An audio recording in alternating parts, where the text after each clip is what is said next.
Good evening. This is Akashvani. I am Valsa Williams with the news at 9.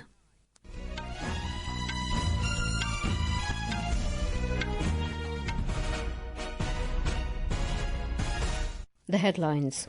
Prime Minister Narendra Modi arrives in Zagreb on a historic first-ever visit to Croatia, marking a new chapter in bilateral relations. Iran-Israel conflict enters sixth day. Israel claims destroying Iran's internal security headquarters. Iranian Supreme Leader vows not to surrender. India launches Operation Sindhu to evacuate Indian nationals from Iran. Government to launch FASTag-based annual pass to allow seamless, cost-effective travel across national highways. Election Commission announces 15-day window for delivery of voter cards. Central government employees covered under Unified Pension Scheme to be eligible for gratuity benefits. And Indian animation film Desi Oon wins jury award at Annecy International Animation Festival in France. Prime Minister Narendra Modi arrived in Zagreb this afternoon in a historic first-ever visit by an Indian Prime Minister to Croatia, marking a new chapter in bilateral relations. Croatian Prime Minister Andrej Plenković received Mr. Modi at the Franjo Tudman Airport. At his arrival, he was welcomed with traditional cultural performances. During the ceremonial reception, Croatian kids welcomed him with namaste greetings. Croatian group of spiritual people chanted Vedic mantras and native dancers performed Kathak Nritya. Mr. Modi met the Indian diaspora and Croatian friends of India. Both leaders will participate in a welcome ceremony at St. Mark's Square and sign the Book of Impressions. We now take you live to our correspondent Sanjeev Kumar Singh, who is in Zagreb to cover the Prime Minister's visit. Sanjeev, what is the latest update you can share with us from the ground? Yes, Valsa, delegation-level talks between India and Croatia is underway in Banski Dori, which is the official residence of Prime Minister of Croatia, Andrej Plenković. Valsa, following this talks, both sides will sign 4 agreements in the field of technology, agriculture, education, and culture. Valsa, the day has already witnessed several key diplomatic moments. Earlier today, Prime Minister Narendra Modi received a warm ceremonial welcome at St. Mark's Square by his Croatian counterpart. And the leaders exchange pleasantries and gifts, followed by the signing of book of impression by Prime Minister Narendra Modi, marking the significance of the historic first-ever visit by an Indian Prime Minister to Croatia. Yes, Valsa. Right. So how would you rank the significance of this visit by an Indian Prime Minister to Croatia? It's the first ever. Well, sir, relations between India and Croatia is much important, as Croatia is supporter of Indian permanent seat in UNSC, and as well as India and Croatia both are working to fight against the terrorism. And India is eyeing to finalize the India-EU free trade agreement by end of this year.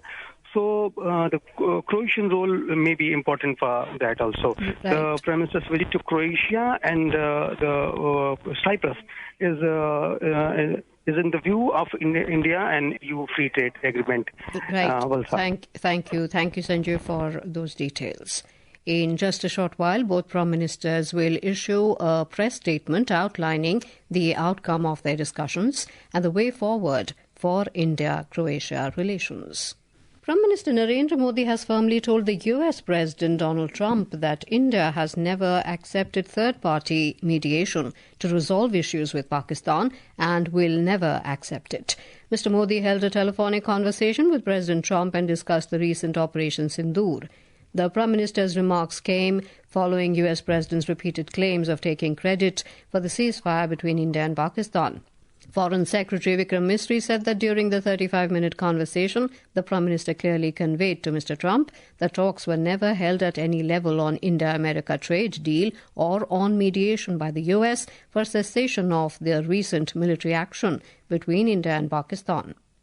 प्रधानमंत्री मोदी ने राष्ट्रपति Trump को स्पष्ट रूप से कहा कि इस पूरे घटनाक्रम के दौरान कभी भी किसी भी स्तर पर भारत अमेरिका ट्रेड डील या अमेरिका द्वारा भारत और पाकिस्तान के बीच मध्यस्थता जैसे विषयों पर बात नहीं हुई थी। सैन्य कार्रवाई रोकने की बात सीधे भारत और पाकिस्तान के बीच दोनों सेनाओं की एग्जिस्टिंग चैनल्स के माध्यम से हुई थी और पाकिस्तान के ही आग्रह पर हुई थी। The confrontation between Israel and Iran has entered its sixth day, with continued missile exchanges and airstrikes fueling fears of a wider regional conflict. Explosions rocked Tehran as Israel claimed attacks on centrifuge and weapons production sites in Iran.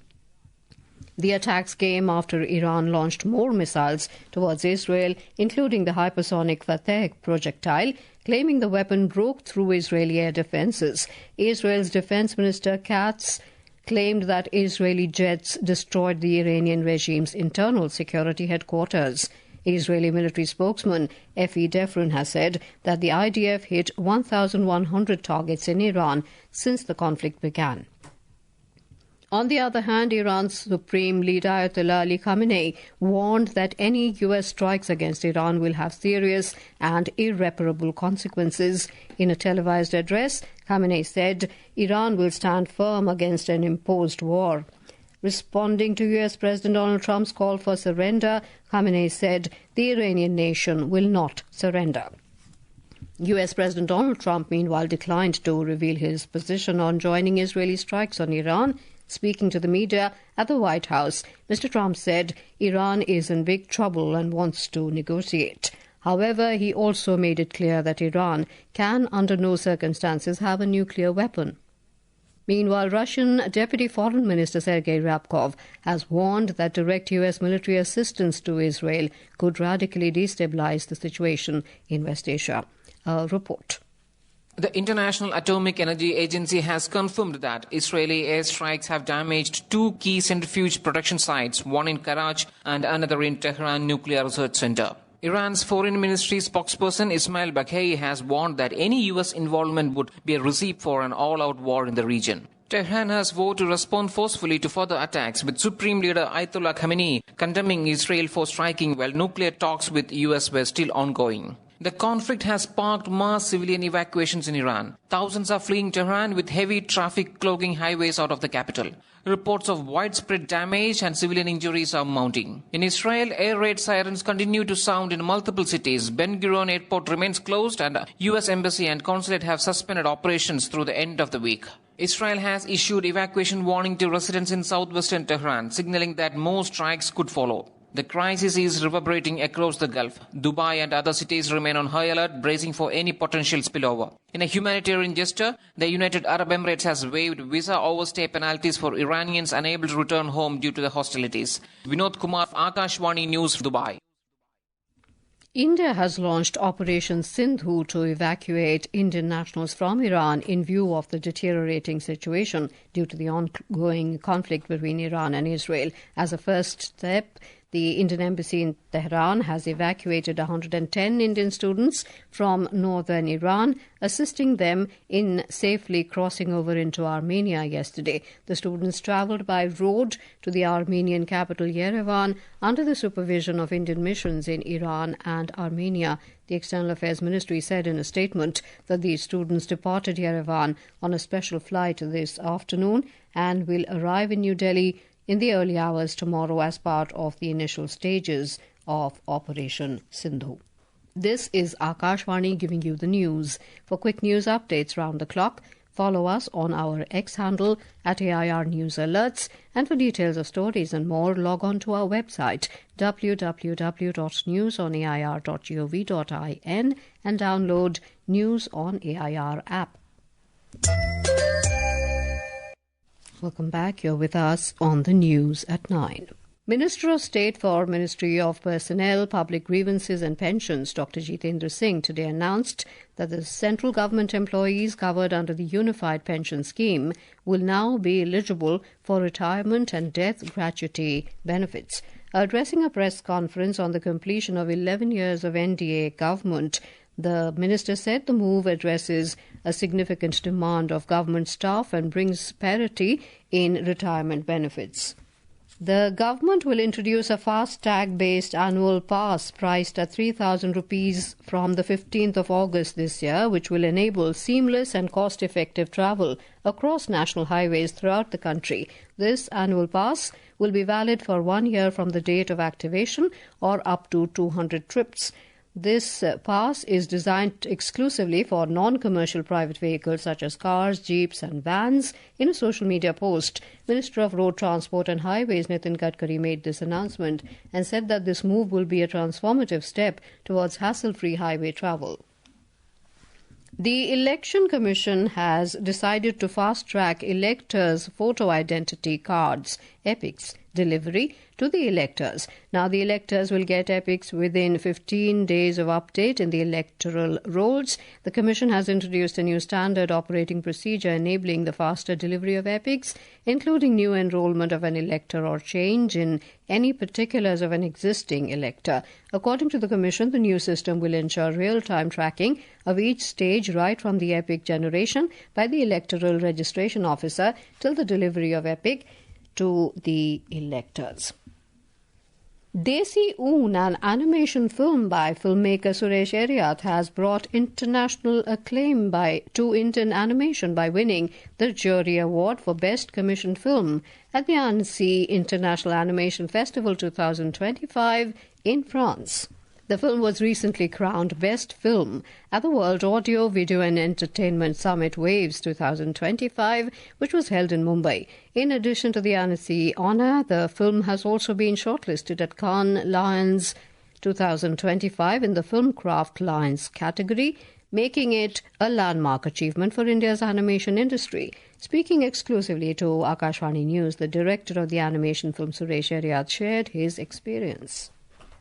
It has really amazing contributions from artists like Swanand Kirkare, Rajat Dublakia, Rasool Pukuti, who won the Oscar. We had a great team working together, and we had to actually go to the pastures and understand how the shepherds and the sheep live to really have authentication of how their lifestyle is, and that we could reflect back into the film.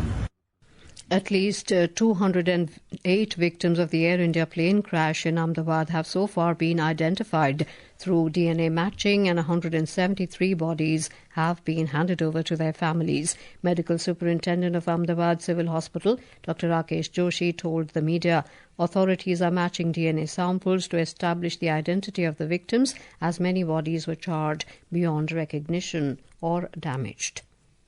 The benchmark domestic equity indices today failed to maintain initial gains and ended with marginal losses for the second straight session amid mixed global cues following escalation in geopolitical tensions. The broader market indices at the BSE also closed with cuts. In the FIH Hockey Women's Pro League, match between India and Argentina is underway at the Lee Valley Hockey and Tennis Centre in London. And now, before we end the bulletin, the headlines once again. Prime Minister Narendra Modi arrives in Zagreb on a historic first-ever visit to Croatia, marking a new chapter in bilateral relations. Iran-Israel conflict enters sixth day. Israel claims destroying Iran's internal security headquarters. Iranian Supreme Leader vows not to surrender. India launches Operation Sindhu to evacuate Indian nationals from Iran. Government to launch FASTag-based annual pass to allow seamless, cost-effective travel across national highways. Election Commission announces 15-day window for delivery of voter cards. Central government employees covered under Unified Pension Scheme to be eligible for gratuity benefits. And Indian animation film Desi Oon wins Jury Award at Annecy International Animation Festival in France. That is all in the news at 9. Good night.